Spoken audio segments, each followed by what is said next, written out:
साथियों, आज हम सबकी सबसे बड़ी तलाश के बारे में बात करेंगे और वो है सुख।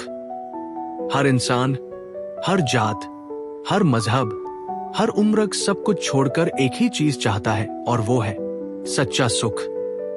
लेकिन सवाल ये है, क्या हमें वो मिल रहा है? और अगर नहीं तो क्यों? क्या सच में हम सुखी हैं? आप किसी से भी पूछ लीजिए, क्या आप खुश हैं? ज्यादातर लोग मुस्कुराएंगे, लेकिन जवाब देंगे लेकिन। यही लेकिन हमारे असली सुख में रुकावट है।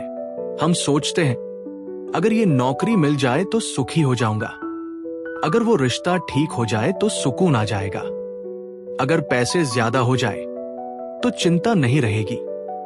पर क्या ऐसा होता है? सुख चीजों में नहीं, नजरिए में है। सुख कोई चीज नहीं जो बाजार से खरीद ली जाए। सुख वो दृष्टि है जिससे आप जीवन को देखते हैं। किसी के पास बहुत कम होता है, फिर भी वो चैन से सोता है। किसी के पास सब कुछ होता है, फिर भी नींद की गोलियों के बिना नहीं सो पाता। क्यों? क्योंकि सुख बाहर नहीं है, सुख अंदर है।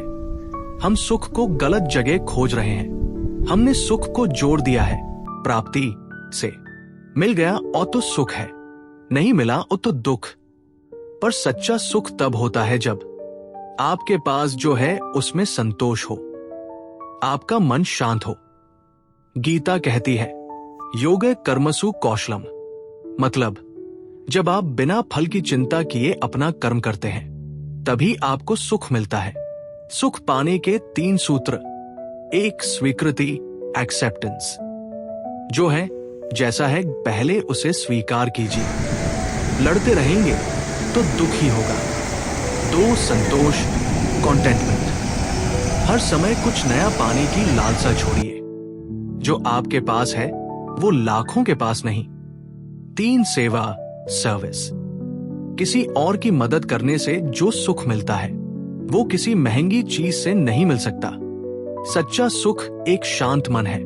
अगर आपका मन शांत है तो आप सुखी हैं, चाहे बाहर कितना भी तूफान क्यों न हो। लेकिन अगर मन बेचैन है तो बाहर कितनी भी संपत्ति हो, आप सुखी नहीं हो सकते। सुख का कोई स्थान नहीं होता और सुख एक अवस्था है, और उस अवस्था में पहुंचा जा सकता है ध्यान से, प्रार्थना से, कृतज्ञता से और प्रेम से। समापन और सुख कोई मंजिल नहीं, एक रास्ता है। तो अगली बार जब आप दुखी महसूस करें तो खुद से पूछिए, मैं बाहर क्या ढूंढ रहा हूं जो अंदर खो गया है? जवाब आपको खुद में मिलेगा, क्योंकि सच्चा सुख न चीजों में है न लोगों में, वो तो बस आपके शांत मन में है।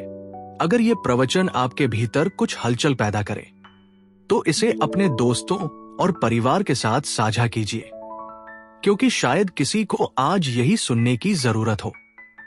फिर मिलेंगे एक नई सोच, एक नई रोशनी के साथ।